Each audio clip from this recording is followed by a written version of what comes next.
Hello students, welcome to my YouTube channel easy English classes by Tariq sir. और आज हम पढ़ेंगे एनसीईआरटी इंग्लिश क्लास 10th की book first flight की second poem fire and ice. प्यारे बच्चों, fire and ice is a poem written by Robert Frost. Here poet says that, कवि कहता है कि there are two groups of people, दो प्रकार के लोग हैं संसार में। Some say the world will and in fire. पहला ग्रुप कहता है कि संसार का जो अंत होगा, जो दुनिया का अंत होगा, उसका विनाश होगा, विल एंड इन फायर, यानी फायर की वजह से होगा। One group says that world temperature will rise so high, कि एक समूह का मानना है कि संसार का तापमान इतना अधिक बढ़ जाएगा, इतना ज़्यादा तापमान हो जाएगा, that it will destroy the world, कि उससे संसार का अंत हो जाएगा। यहाँ पर फायर की वजह से, यानी गर्मी की वजह से या तापमान बढ़ने की वजह से संसार का अंत एक समूह का, एक ग्रुप का मानना है।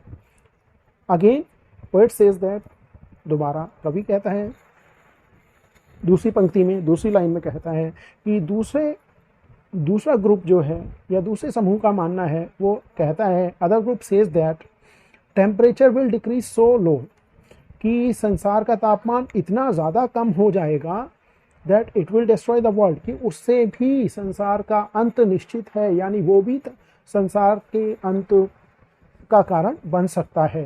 That it will destroy the world, संसार का या दुनिया का अंत हो जाएगा। From what I have tested of desire. अब पोएट कहता है, पोएट सेज दैट, जहाँ तक मेरा अनुभव रहा है, व्हाट आई हैव टेस्टेड, जैसा उसका अनुभव रहा है कवि का, what I have tested of desire.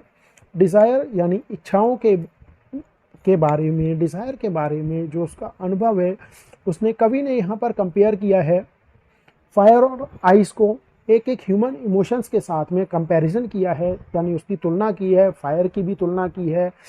देखते हैं, फायर को डिज़ायर के साथ तोला है उसने, फायर की तुलना डिज़ायर के साथ की है, यानी अग्नि को इच्छाओं के साथ तोला है, और आइस को भी किसी के साथ तुलना की है। आगे देखेंगे आइस की तुलना किस चीज़ के साथ में की है।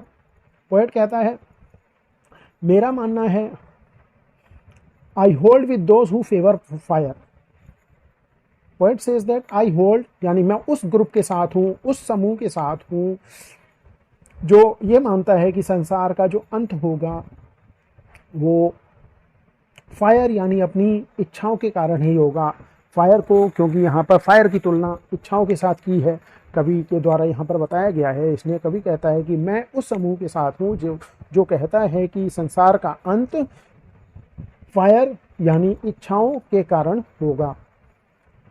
But if it had to perish twice, साथ में कवि यह भी कहता है, कवि रॉबर्ट फ्रॉस्ट कहता है कि यदि संसार को दोबारा मौका दिया जाए, यानी उसका अंत दो बार हो, यदि उसका अंत दो बार हो, टू पेरिश ट्वाइस, यानी यदि उसका अंत दो बार हो, पेरिश कहते हैं डिस्ट्रॉय हो जाना, खत्म हो जाना, ट्वाइस यानी दो बार मौका दिया जाए, तो मैं कहता हूँ कि हेट यानी नफरत भी फायर के समान ही, फायर यानी डिज़ायर के समान ही सफिशिएंट है, कैपेबल है कि वो संसार का सर्वनाश कर सके, उसका विनाश कर सके, उसको खत्म कर सके। But if it had to perish twice, I think I know enough of hate. कहता है संसार में नफरत यानी आइस भी उतना ही कैपेबल है, उतना ही सफिशिएंट है to say that for destruction, यानी कि उसकी बर्बादी के लिए, उसको खत्म कर देने के लिए। आइस इज ऑल्सो ग्रेट, कि संसार में इतना अधिक बर्फ है, यानी इतनी अधिक नफरत है कि वो भी, एंड वुड सफाइस, यानी कि वो भी उतना अधिक है, सफिशिएंट है, कैपेबल है कि वो उसका अंत कर सके। यहाँ पर कवि ने अपनी छोटी सी कविता के द्वारा दो ह्यूमन इमोशंस का, दो जो फीलिंग्स का कंपैरिजन किया है। यहाँ पर जो इमोशंस हैं, जो हमारे माइंड में, दिमाग में चलते रहते हैं, लोगों के दिमाग में पलते रहते हैं, उनका कंपैरिजन किया गया है। एक जो इमोशन है डिज़ायर को कंपेयर किया है फायर के साथ में। डिज़ायर कहते हैं इच्छाओं को, इच्छाओं की पूर्ति करने में हम लोग जीवन भर लगे रहते हैं, अपनी पूरी उम्र बिता देते हैं, लेकिन हमारी इच्छाओं की पूर्ति कभी नहीं हो पाती, और हम इन इच्छाओं की पूर्ति करने में ही इतना अधिक माहौल गर्म हो जाता है कि हम एक दूसरे से आगे निकलने की होड़ में लगे रहते हैं। तो यहाँ पर कवि ने उनकी यानी डिज़ायर, इच्छाओं की तुलना जो है फायर के साथ में की है। और दूसरा आइस की जो तुलना है वे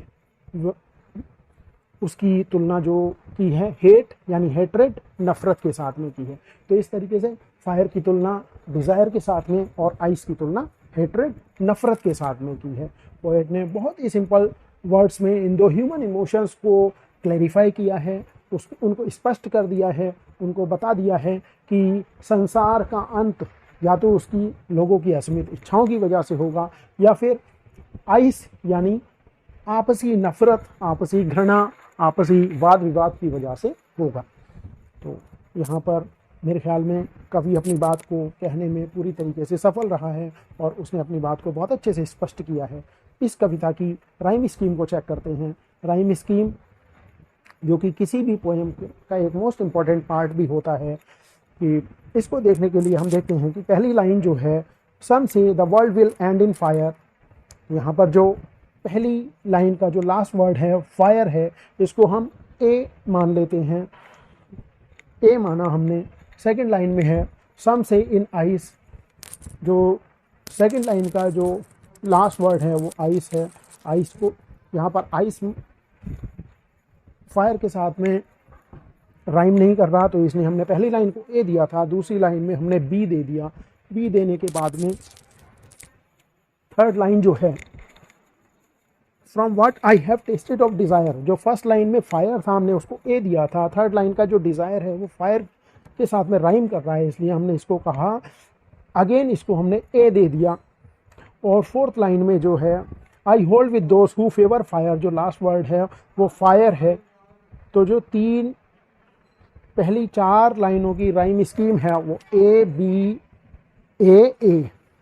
अब सेकंड स्टेंजा हम देखते हैं। सेकंड स्टेंजा की फर्स्ट लाइन है, सेकंड स्टेंजा की जो फर्स्ट लाइन है उसका लास्ट जो वर्ड है वो ट्वाइस है, यहाँ पर हम इसको बी मान लेते हैं। सेकंड लाइन है आई think I know enough of hate, ये राइम नहीं कर रहा है ट्वाइस के साथ में, हमने इसको सी मान लिया। थर्ड लाइन का जो लास्ट वर्ड है आइस, जो पूरी लाइन है वो है to say that for destruction ice, तो यहाँ पर आइस को ट्वाइस के साथ में राइम कर रहा है, तो यहाँ पर हमने ट्वाइस को बी माना था। थर्ड लाइन आइस को भी मानते हैं। Fourth line is also great, great जो लास्ट वर्ड है वो हेट के साथ में राइम कर रहा है, तो हमने इसको माना था, पहले को बी माना, हेट को सी माना, आइस को बी माना, ग्रेट को हेट के साथ में राइम करने की वजह से सी।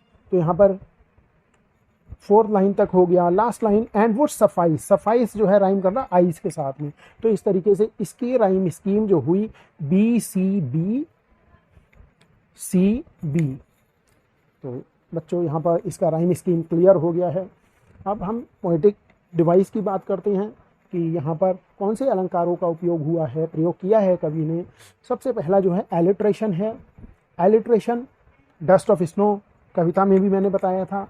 अब देखिए एलिट्रेशन जो है एक ही लाइन में जो दो क्लोजली प्लेस्ड वर्ड होते हैं, यानी बहुत नज़दीकी के दो शब्द होते हैं, उनका जो स्टार्टिंग साउंड जब समान हो तब वहाँ पर एलिट्रेशन का यूज़ होता है। यहाँ पर आप देखिए पहली लाइन में सम से दो शब्द हैं, सम और से, और सम का जो दोनों में ही एस लेटर का प्रयोग हुआ है, सम से यहाँ पर एलिट्रेशन का यूज़ हुआ। उसी लाइन में वर्ल्ड विल, दोनों में डब्ल्यू का यूज़ हो रहा है, पहला जो लेटर है डब्ल्यू है।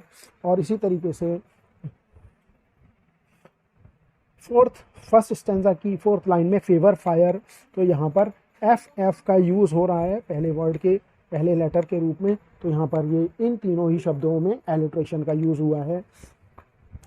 सेकंड यहाँ पर जो पोएटिक डिवाइस है यानी अलंकार का जो यूज़ हुआ है, प्रयोग हुआ है, वो है पर्सोनिफिकेशन। पर्सोनिफिकेशन कहते हैं मानवीकरण, किसी चीज़ को क्या का मानवीकरण कर देना। यहाँ पर फायर एंड आइस का मानवीकरण हुआ है, यानी उसको पर्सोनिफाई किया है कि वो संसार का अंत कर देगा या बर्बाद कर देगा या कर देंगे। तो उसको फायर एंड आइस जो हैं दोनों नॉन लिविंग थिंग्स है, लेकिन उनको लिविंग थिंग्स यानी कि जीवित वस्तु के समान बताया गया है। नॉन लिविंग थिंग को जब एक लिविंग थिंग की तरह प्रेजेंट किया गया है, प्रस्तुत किया गया है, उनको इस तरीके से पर्सोनिफाई किया गया है। तो प्यारे बच्चों, इस तरीके से आपको ये कविता बहुत अच्छे से समझ में आई होगी और उम्मीद है कि आप मेरे वीडियो को समझ में आने के बाद में लाइक, शेयर और सब्सक्राइब करेंगे और इसी तरीके से मेरी वीडियो को आगे बढ़ाते रहेंगे।